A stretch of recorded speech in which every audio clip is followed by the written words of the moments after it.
ತ್ರಿಭಾಷೆ ಪದ್ಧತಿ ಬಗ್ಗೆ ಮಾನ್ಯ ಮಧು ಬಂಗಾರಪ್ಪನವರು ನಿನ್ನೆ ಅವರು ದಿಢೀರನೇ ಮೂರನೇ ಭಾಷೆ ಇದ್ದಂಥ ವಿಷಯ, ಅದು ಕನ್ನಡ ಆಗಿರಲಿ, ಹಿಂದಿ ಆಗಿರಲಿ, ಉರ್ದು ಆಗಿರಲಿ, ಮರಾಠಿ ಆಗಿರಲಿ, ಇವೆಲ್ಲ ಥರ್ಡ್ ಲ್ಯಾಂಗ್ವೇಜ್ ಇಟ್ಟೆ ಅದನ್ನು ತೆಗೆದು ಬರೀ 2 ಲ್ಯಾಂಗ್ವೇಜ್ ಇಡ್ತೀವಂತ ಒಂದು ಧೋರಣೆಯನ್ನು ತೋರಿಸಿದ್ದಾರೆ.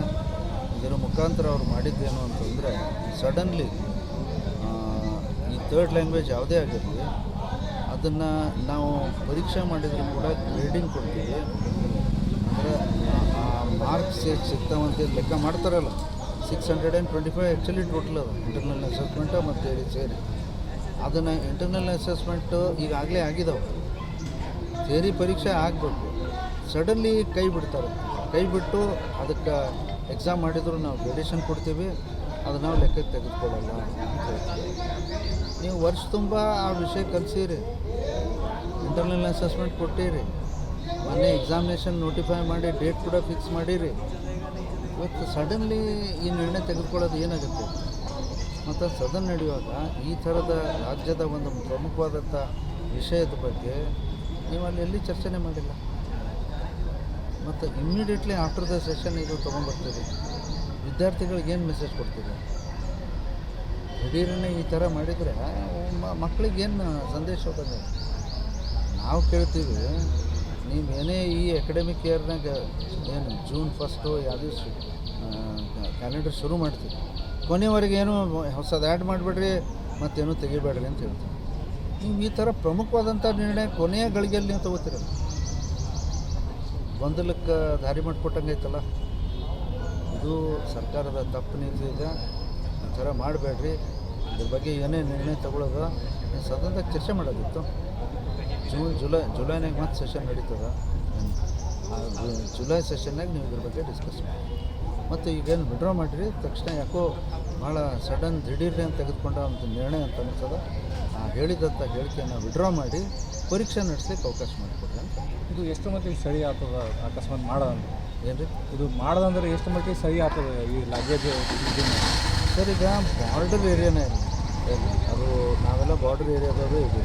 ಒಂದು ಕಡೆ ಆಂಧ್ರ ಬಾರ್ಡ್ರೂ ಅದ, ಇನ್ನೊಂದು ಅಂದ್ರೆ ತೆಲಂಗಾಣ ಬಾರ್ಡರ್ ಅದ, ಇನ್ನೊಂದು ಕಡೆ ಮಹಾರಾಷ್ಟ್ರ ಬಾರ್ಡರ್ ಅದ. ನೀವು ಔರಾದ್ಗೆ ಹೋಗ್ರಿ, ಭಾಲ್ಕಿಗೆ ಹೋಗ್ರಿ, ಅಲ್ಲೆಲ್ಲ ಮರಾಠಿ ಮಾತಾಡ್ತಾರೆ ಭಾಳ ಜನ, ಹೌದಾ ಇಲ್ಲ?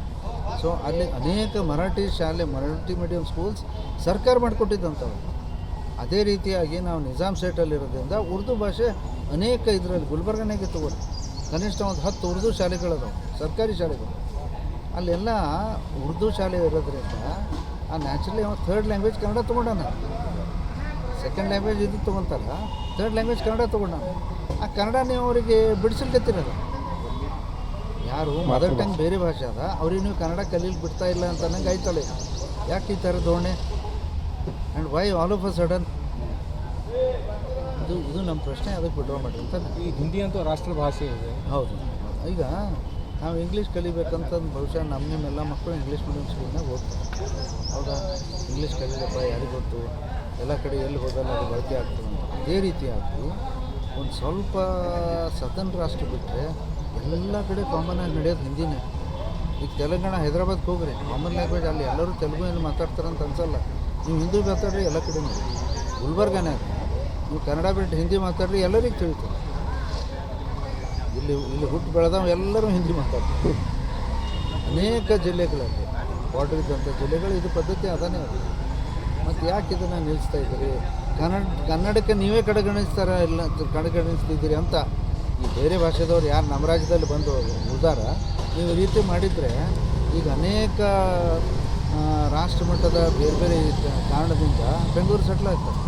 ನಡಿಯಪ್ಪ, ಇಲ್ಲಿ ಲ್ಯಾಂಗ್ವೇಜ್ ಪಾಲಿಸಿನೂ ನಮ್ಗೆ ಬೇಕಾಗಿದ್ದದ, ನಮ್ಮ ಭಾಷೆನೂ ಕಲಿಬೋದು, ಕನ್ನಡನೂ ಕಲಿಬೋದು, ಇಂಗ್ಲೀಷ್ನೂ ಕಲಿಬೋದು ಅಂತ ಬರ್ತಾರೆ. ಈಗ ಆಮೇಲೆ ವಿಚಾರ ಮಾಡ್ತಾರೋ ಇಲ್ಲಿ ಯಾಕೆ ಬರ್ಬೇಕಂತ. ನೀವು ಈ ಥರ ಒಂದು ನಿರ್ಣಯ ತಗೋದ್ರಿಂದ ನಮ್ಮ ರಾಜ್ಯಕ್ಕೆ ಹೊಡೆತು ಬೀಳ್ತದೆ. ಇದು ತಪ್ಪು ನೀತಿ ಅದ, ದಯವಿಟ್ಟು ಬದಲಾವಣೆ ಮಾಡಿರಿ ಅಂತ ಬರ್ತಾರೆ. ಓಕೆ ಸರ್, ಥ್ಯಾಂಕ್ ಯು ಸರಿ.